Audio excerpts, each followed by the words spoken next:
Magandang umaga po sa inyo lahat. Tayo po ay sumamba sa Panginoon. So, sa oras na ito tayo po ay magpupuri sa Panginoon. Samahan niyo po ako sa pong awit.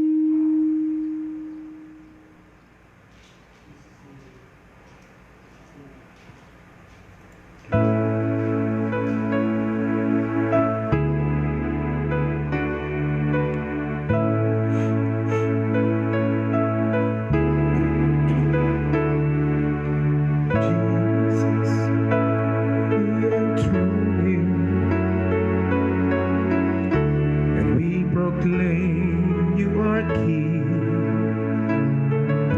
standing here in the midst of us.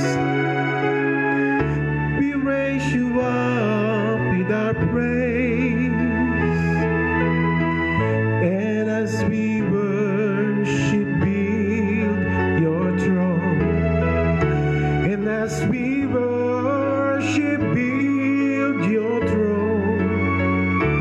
As we worship, build your throne. Come, Lord Jesus, and take your place.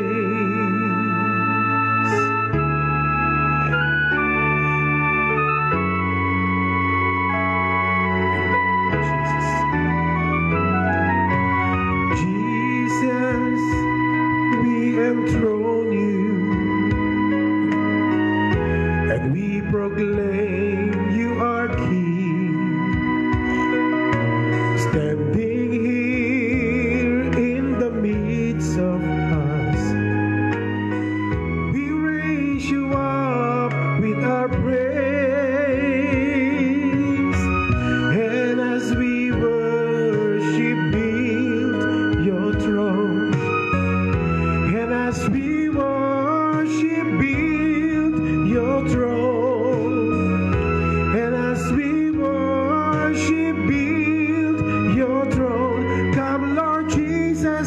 And take your place.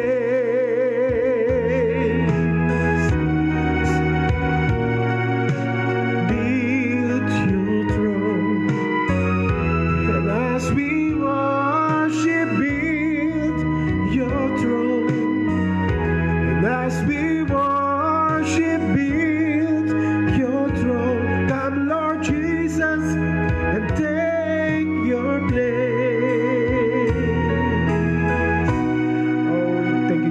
Thank you, Lord. Bless you.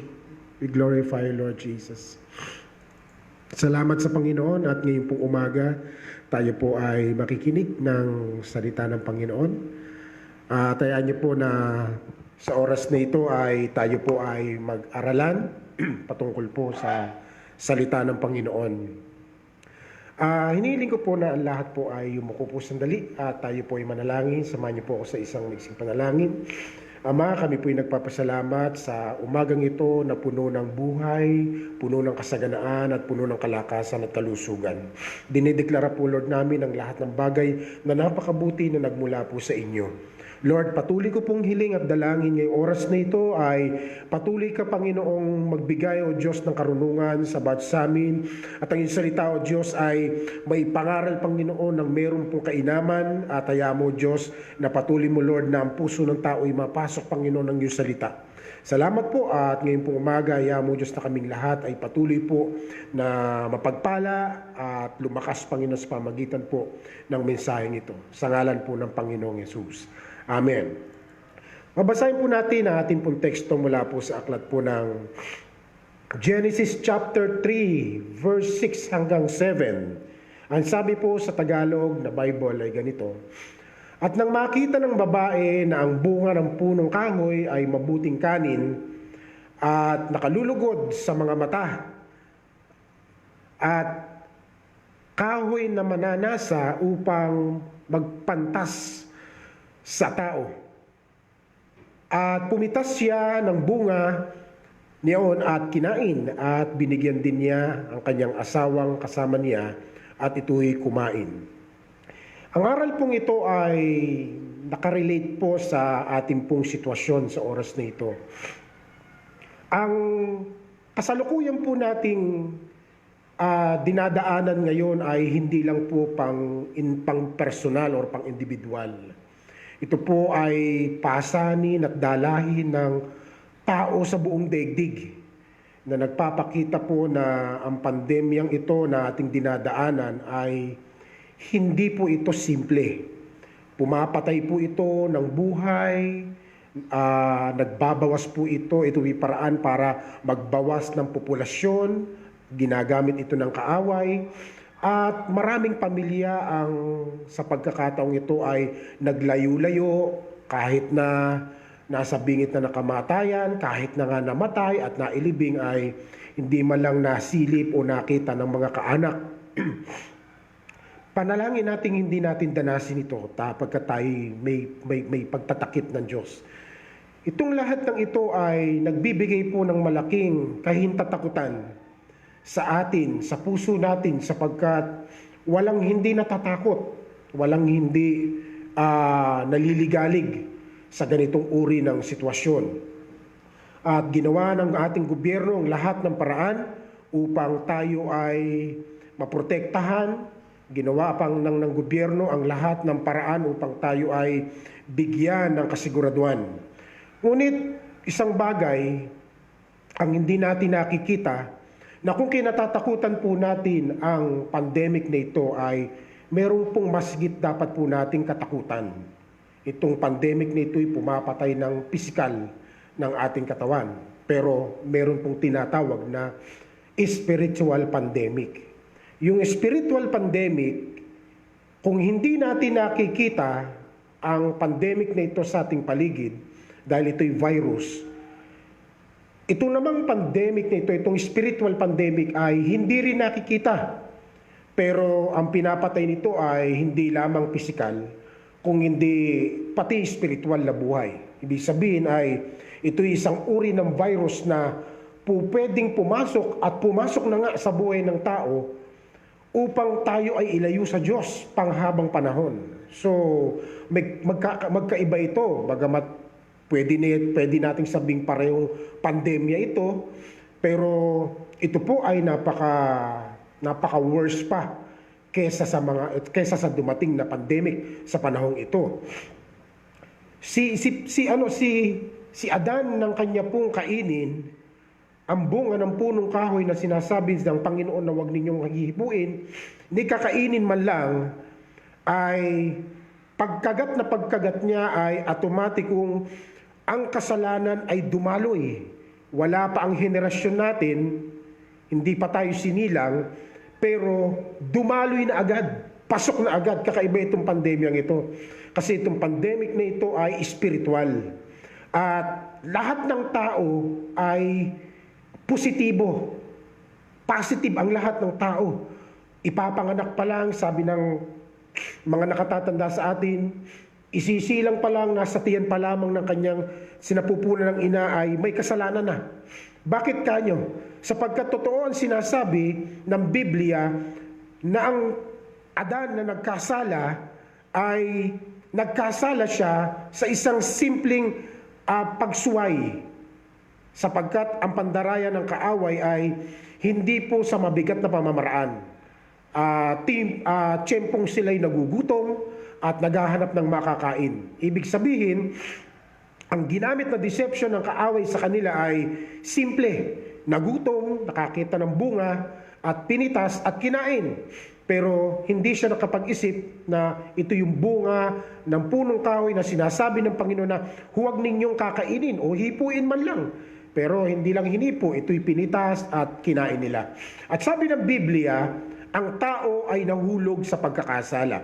Yung tinatawag na fall of man sa Genesis chapter 3 na ating binasa, ito ay maituturing nating isang spiritual na pandemya sa panahon natin ngayon, sapagkat ang pinagmulan nito ay noon pa sa pagkalikha, antimano ng likhain ng Panginoon ang tao, ay hindi na nagliwat ang kaaway, ang demonyo upang sirain ang pagkalikha ng Diyos sa kanyang wangis at larawan. Sapagkat alam ng kaaway na si Satanas na yung nilikha ng Diyos na kawangis at kalarawan niya, lahat ng kapuri-puri kay Satanas ay inilagay ng Diyos sa pagkakalika sa tao. Kaya ang kaaway ay hindi tumigil. Binantayan niya ang paglalagay ng Panginoon ng kanyang wangis at larawan sa hardin ng Eden.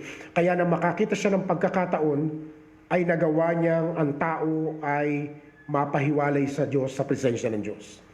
Kaya hanggang sa panahon na lumakad, hanggang sa panahon na wala pa si Kristo, hanggang sa panahon na dumating si Kristo, hanggang sa oras na ito, hanggang bukas, hanggang darating na panahon, ang mga taong isisilang ay positibo na sa espiritual na pandemya. Pero ang pagtutukan po natin ay kung paano natin susolusyonan. Ang ating pong pinag-aaralan ngayon ay tungkol po sa pagkahiwalay ng tao sa Diyos. So, gusto ko pong sabihin sa inyo, itong Romans chapter 5 verse 12, sabi diyan, ang kasalanan ay pumasok sa sanlibutan sa pamamagitan ng isang tao at ang kamatayan ay pumasok sa pamamagitan ng kasalanan. Dahil dito lumaganap ang kamatayan sa lahat ng tao sapagkat ang lahat ay nagkasala. Gusto ko pong basahin sa inyo or ipakita sa inyo, kung ako po ay magsasabi sa lahat ng tao na makasalanan ka dahil dahil ang ating mga ninuno ay nagkasala ka na rin. Pwede nang sabihin ng isang tao na, paano nangyari yun? Hindi ko nga kilala si Adan, hindi niya ako kilala. Pangalawa ay, wala naman ako doon sa oras at panahon na siya ay tinukso. Hindi ako kabahagi sa paggawa ng kasalanan, ba't ako nagkasala? Alam niyo po, meron po akong isang ilustrasyon. Kung yan po ang ating katanungan, na dinidinay natin sa ating sarili na wala akong kasalanan, wala akong ginagawang masama, hindi ako nangargabyado ng tao. Ang tingin natin ay yung hindi pag-aargabyado at pag hindi paggawa ng masama sa ibang tao ay hindi ka nagkakasala. Pero tandaan niyo po, ang laro pong football, lalo na po sa mga malalaking bansa, ang larong football ay isang pamusong na laro o sport sa malalaking bansa. Ang football ay binibilang po sa isang team ay bumibilang po yan sa loob ng ring hanggang 8 hanggang 10 katao. Kada isang o mahigit pa. Kada isang team. Maniniwala ba kayo na ang isang grupo o ang isang miyembro ng isang football players ay kapag siya ay offside siya sa ring, alam nyo ba, hindi lang siya ang mape-penalize, lahat ng kanyang buong team penalize. Alam nyo kung bakit? Sapagkat ang larong football, kinakailangan maging maingat ang lahat. Hindi lang isa, hindi dalawa, hindi tatlo ang nag-iingat. Dahil kahit kung ano ang mangyayari sa isa, dadamahin ng lahat. Yun ang ilustrasyon kung bakit ginawa ni Adan ang kasalanan yan at kung bakit po tayo damay at kung bakit po tayo nagkaroon ng ganyang klase ng bunga. So talakayin ko po sa inyo, yung pandemic of disease, it is a similar. Similar siya, prevalent, pervasive, rife, rampant, universal, globe, an outbreak of pandemic. Pag sinabing outbreak of pandemic, ay nagpapakita po ito ng malawakang nararanasan ng tao sa isang uri ng virus or sakit. Naalala ko po yung nabasa niyo na siguro ito, yung tinatawag noong 1918 ay nagkaroon ng matinding pandemic. At ang pandemic na ito ay pumatay ng halos 500 milyong tao sa parting Africa. At matindi nito nung lumabas ang pandemic na Spanish flu ay naranasan ng lahat ng mga tao sa parting yan. At napakarami ang naging positibo. At pagkatapos po ng ilang buwang nilang gamutan, bumaba ang bilang ng sakit o pandemya ng Spanish flu. Ang tao ay binigyan na nila ng laya para lumabas ng bahay, parang bumalik sa normal. Pero hindi nila alam, meron pong tinatawag na second wave. Yun po yung pinakamatindi at doon nangyari na pumatay ang pandemyang ito ng napakaraming buhay. Umabot sa 500 milyong katao ang napatay ng Spanish flu na ito, itong virus na ito. Same as sa pagkakataong ito, sa panahon ito, na yung ating dinaranas na pandemya ay hindi lamang po pisikal. Hindi lamang po pisikal. Itong pandemya ito, itong spiritual pandemic na ito ay hindi lamang spiritual, kundi ito ay isang malaking karamdaman na lumalagos hanggang sa kaluluwa ng isang tao. Itong pandemic nito, spiritual pandemic na ito ay pati yung kaluluwa mo ay nilalagyan niya ng sakit. At kapag ikaw ay positibo na sa sakit na ito, kapag ikaw ay namatay, pisikal, ang pandemic na ito, pati kaluluwa mo, patay. So, ibig sabihin, mas matindi itong spiritual pandemic na ito. Hindi ito kahalintulad man ito ng widespread na sakit na ito na nararanasan natin ngayon, pero hindi siya kasing bagsik nitong spiritual pandemic. Kasi itong spiritual pandemic ay kumakabilang buhay. Naghahatid sa kabilang buhay ng epekto niya.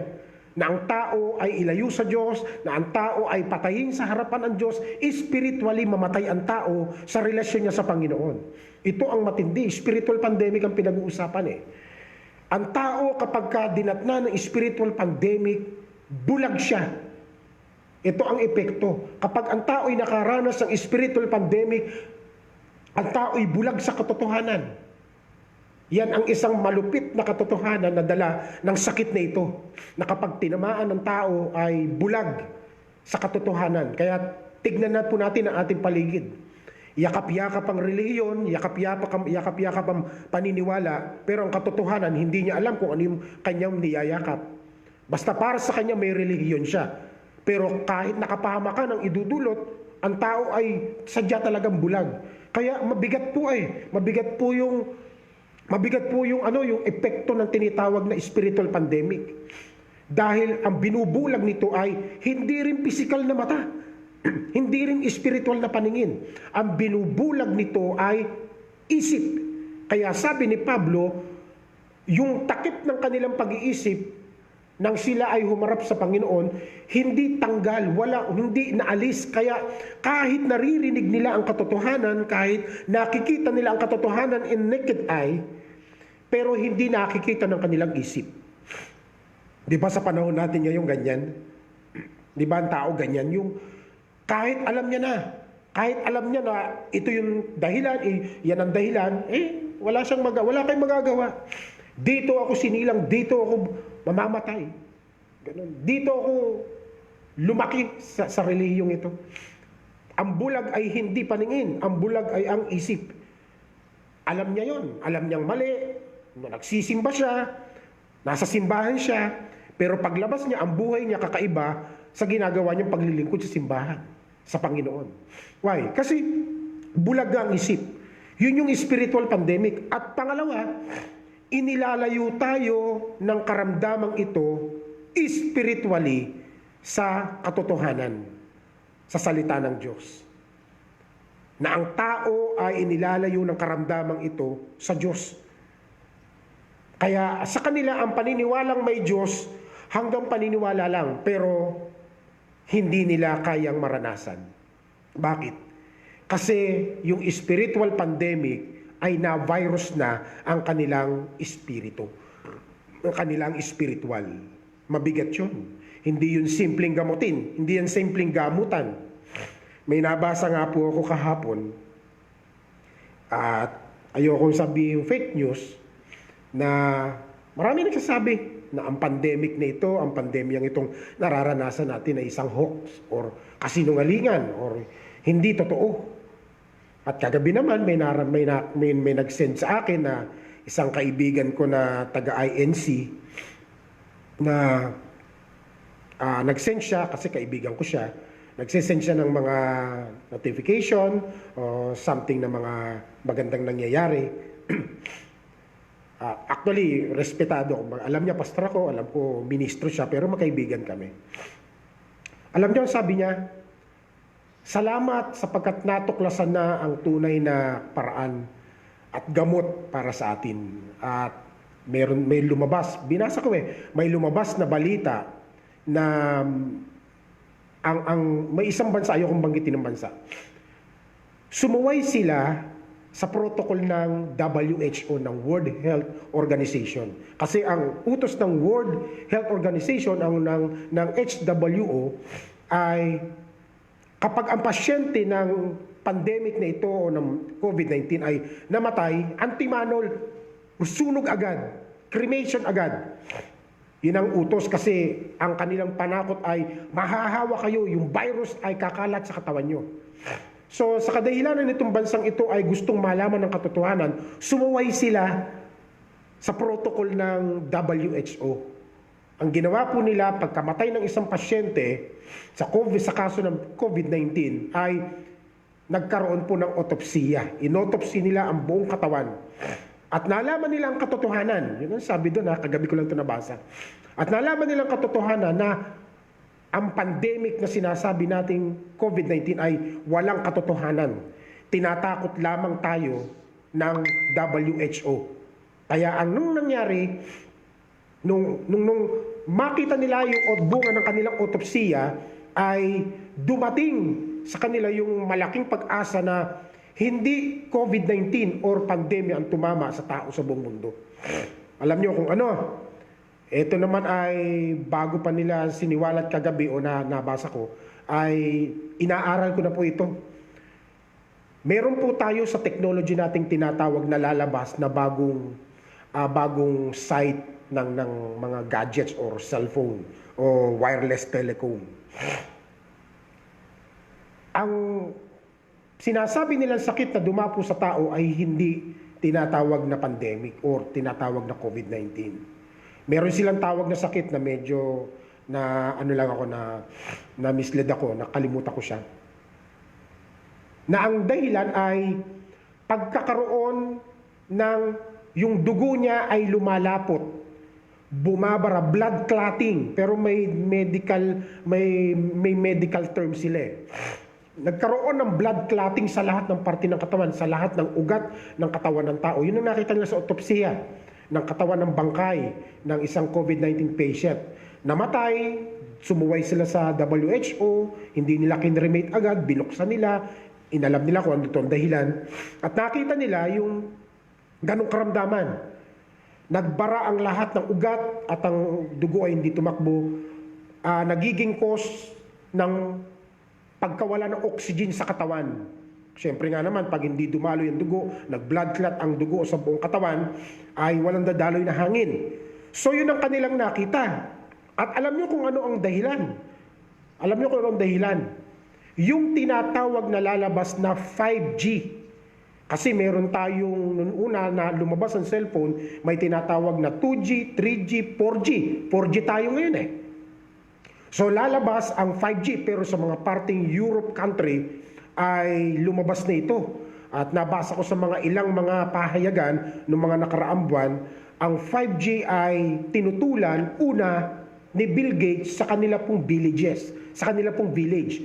Yung tinatawag na billionaire village kung saan man yan sa Amerika. Even kahit si Trump na presidente ng Amerika ay tumutol kasi alam niya ang epekto ng 5G. Ibig sabihin kung ang 3 or 4G ay malupit na, pag-aralan po natin sandali ang tao ay ganito. Ang bawat cell site na nakikita natin, cell site ng mga cellphone, pag nakatayo yan sa isang lugar, ay 8 kilometers radius ang tinatakbo ng radiation. Hala. Covered yan, lahat ng nasa ilalim niya, 8 kilometers. Dito sa atin, wala pang 8 kilometers ang distance, may another telecom site na naman, antena. So, parang bombard talaga saturated talaga ng radiation ang buong paligid natin. Ito'y nakamamatay. Alam natin yun. Sa mga nag-aaral, alam po nila yan na ang radiation ay pumapatay ng nerves or mga cells ng katawan. Matindi itong 5G. Ang 5G ay malupit na radiation ang pinakakawalan ito at talagang papatay. Ito yung nakita ng mga doktor doon sa katawan ng COVID patient na namatay. Hindi COVID ang pumatay. Kaya inulit-uli nila yung autopsiya sa ibang bangkay. Same. Kaya sa lugar nila nalaman nila na yung mga tinayong cell site na 5G ay cause ng pagkakaroon ng blood clot ng buong katawan ng tao para hindi tumakbo ang dugo, lumapot ang dugo at hindi tumakbo ang oxygen na siyang kinahihirap huminga ng tao. So nalaman nila yun at yun yung siniwalat nila. So yun ay hindi pa naman proven yun ha. Hindi fake news at hindi ko sabing fake news, ayoko sabihin nabasa ko lang.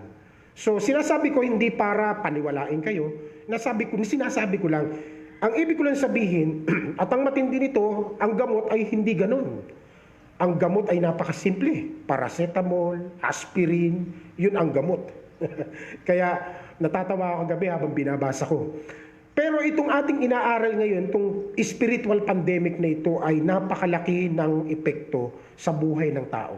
Ngayon, ano pa man ang mangyari, yung spiritual pandemic na ating nararanasan ng buong mundo mula sa panahon at pagkakalaglag ni Adan at ni Eva hanggang sa oras na ito, hanggang sa darating pang bukas, mga panahon at mga henerasyong darating, kung loloobin pa ng Panginoon, ang pandemic, itong spiritual pandemic na ito ay dire-diretso.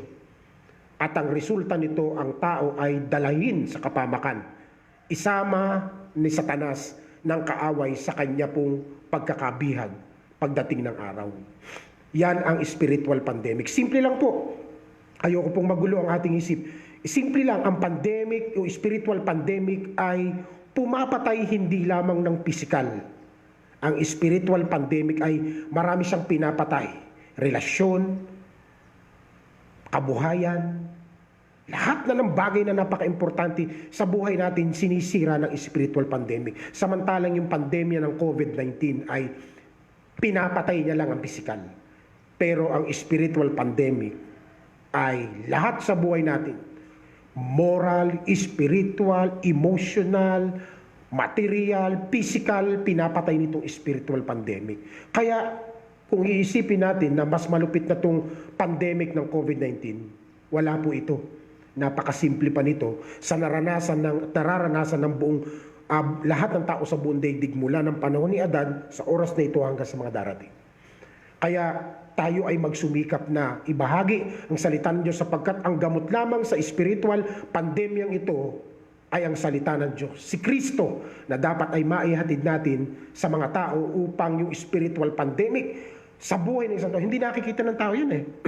Takot na takot ang tao kapag may nalamang may kapitbahay, may kalugar na mayroong sakit na COVID-19 pero hindi kinatatakutan yung spiritual pandemic. Ibig ko ba sabihin, ang tao ay bulag, mas pinapahalaga nila yung physical kaysa sa kanilang spiritual na buhay. Yan ang matinding na epekto ng spiritual pandemic. At dito po ako magtatapos.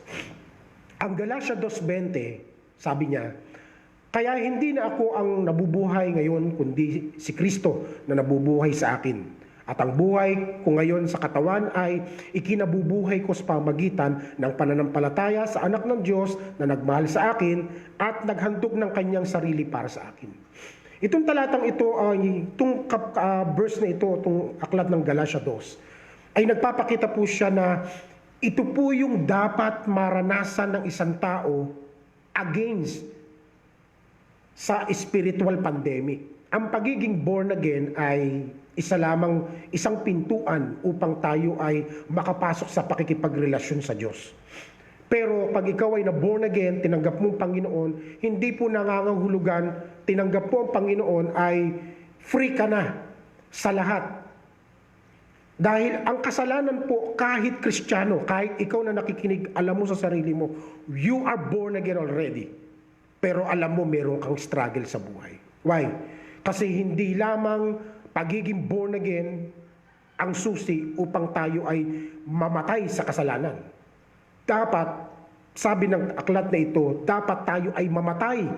Dapat tayo mapako at kasamang mamatay ni Kristo sa krus. At ang sabi ni Pablo, at kung ako may nabubuhay sa katawang ito, hindi na ako nabubuhay kung hindi si Kristo na kung saan ay kasama akong napako. Yan ang pinangangalandakan ni Pablo na kailangan ng tao na mamatay sa kanyang sarili sapagkat kahit Kristiyano ko, kahit born again ka, nang hindi ka nagdidesisyong mamatay sa iyong sarili sa mga gawa ng laman at hindi ka magdidesisyong maging buhay mo ang buhay ni Kristo, hindi ka makakawala sa kahinaan at kasalanan. Papatayin ka ng spiritual pandemic na ito. No? Ang paniniwala, minsan, nabubulag tayo ng ating tamang tayo ma-born again. Ito'y susi upang tayo makapasok sa karya ng Diyos, sa pakikipagrelasyon sa Diyos. Pero, hindi po ito natatapos dito. Ang kailangan po natin ay lakaran natin ang buhay na ang Panginoong Hesukristo ang kasama natin. Ngayon po mga kapatid, gusto ko po sabihin sa inyo, may lunas sa tinatawag nating spiritual pandemic. Gawin natin ang ating sarili na ang Panginoong Hesus ang nabubuhay, hindi ang ating sarili. Yan ang isang sitwasyon, yan ang isang napakagandang antidote na ang Diyos Ama ang gumawa ng paraan upang tayo ay gumaling sa spiritual pandemic na ito. Kaya mga kapatid, mga minamahal, kung meron tayong dapat asamin sa panahong ito, unang-una sa lahat ay magkaroon tayo ng relasyon sa Diyos. You must be born again. At pagkatapos niyan ay magdesisyon ka na ang iyong buhay, na ang iyong sarili ay ipako na kasama ni Kristo sa krus na kanyang pinagpakuan at tayo mabuhay, na tayo nabubuhay at tayo mabuhay na kasama niya. Ibig sabihin, lalakad tayo sa buhay na katulad ng buhay ng ating Panginoong Hesus habang siya'y naririto sa lupa. Ngayong oras na ito, gusto ko po tayong lahat ay yumuko tayo po yung manalangin. Gusto ko pong tayong lahat ay magkaroon ng isang simpleng panalangin. Hilingin natin sa Panginoon na tayong lahat ay magkaroon ng isang buhay na ang Diyos lamang ang ating kailangan. Sapagkat naniniwala ako na ang Panginoon ay meron siyang plano, meron siyang layunin sa bawat isa sa atin. Kaya sa oras na ito, yumuko tayo sandali at tayo po'y manalangin. Panginoong Diyos, maraming salamat po. Marami po Lord kaming dinadaanan, marami kaming pinagdaanan. Lalo na Panginoon sa oras na ito. Itong panahon ng COVID-19 pandemic na ito, Panginoon. Walang taong hindi apektado at naging kasangkapan, Panginoon, ng kaaway ang sakit at pandemyang ito. Naipasara ng kaaway ang bawat bahay-sambahan na pansamantala. Pero hindi niya inakala na ang lahat ng tahanan ay po pwedeng maging bahay-sambahan. Sa katulad, Panginoon, naming maliliit, katulad Lord naming mga simpleng buhay, nararamdaman yung epekto ng pandemic na ito. Kahirapan, kakulangan, kasalatan sa lahat ng bagay, physical, material, financial, nararamdaman, Panginoon, ng tao yan. Pero higit sa lahat na dapat makita ng tao, Panginoon, na ang tao ay dapat na si Kristo ang siyang tanggapin sa kanilang buhay. Dapat ang tao ay magdesisyon pakong kasama ni Kristo sa krus upang siya'y mabuhay hindi sa kanyang paraang sarili kung hindi sa paraan ng Panginoon. Lord, sa oras na ito, hinihiling po namin ang banal na Espiritu ay patuloy, Panginoon, na pumasok sa puso ng lahat ng tao sa pamagitan ng iyong salita. Panginoon, lahat ng tao sa balat ng lupa, isinasama po Lord namin sa aming dalangin. Ngayong oras na ito, kung merong tinatawag, Panginoon, na pandemya ng COVID-19, yung spiritual pandemya, Panginoon, na naranasan namin mula sa pagkalikha ng tao hanggang sa kasalukuyan, hanggang sa mga darating, Panginoon, hinihingi ko po, Panginoon, ang iyong proteksyon. Sapagkat yung spiritual pandemya, Panginoon, na nilikha, Panginoon, ng kaaway mula sa buhay ni Adan ay dinaranas ng tao mula ngayon hanggang sa darating pang henerasyon. Panginoon, ang pandemyang ito ay naghahatid sa kamatayang espiritual na kung hindi, Lord, kami magiging aware na kung hindi Lord namin isisiwalat ang katotohanan si Kristo lang ang tunay na paraan at gamot sa karamdamang spiritual pandemyang ito, maraming tao, Panginoon, ang aalipinin ng kasalanan at sa bandang huli, Panginoon, kapag sila, Panginoon, ay nawala na sa mundong ito, yung panangalawang buhay nila, Panginoon, ay dadalahin, Panginoon, sa kapahamakan, doon sa buhay o doon sa kamatayang walang hanggan, sa piling ng kaaway na si Satanas. Panginoon, ngayong oras na ito, inihiling ko po, Diyos, ang salita mo ay mag-penetrate sa puso ng lahat ng mga nakikinig sa oras na ito. Sa ngalan po ng Panginoong Yesus. Salamat po, pagpalain niyo po kami lahat, sa lahat ng nakinig, sa lahat nakikibahagi ng live streaming na ito, Panginoon. Pagpalain niyo po kami lahat. Salamat po, Panginoon. Samahan niyo po ang lahat ng iglesia mo sa buong daigdig. At dito, Lord, sa Pilipinas, dito sa Las Piñas, Panginoon.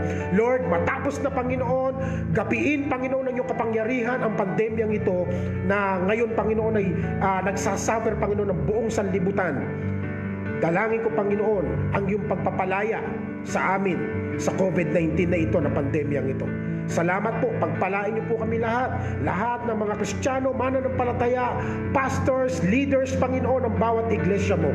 Lord, igpaigtingin mo pa, Lord, yung pagnanasa naming matuto sa iyong salita, sapagkat si Kristo lamang ang kailangan ng tao upang ang spiritual pandemya, Panginoon, na naranasan ng tao mula sa pagkalika mo hanggang sa oras ito at sa darating pang henerasyon ay magtatawid, Panginoon, sa mga tao sa kamatayang spiritual kung hindi nila, Lord, matututunan na tanggapin ang Panginoong Hesus na siyang handog ng Ama para sa ikagagaling ng sakit na ito. Salamat ng marami ngayong oras na ito, sa pangalan ng Ama, ng Anak, at ng Banal na Espiritu. Amen, Amen, Amen. God bless po at mabuhay po tayong lahat. Good day po sa inyong lahat.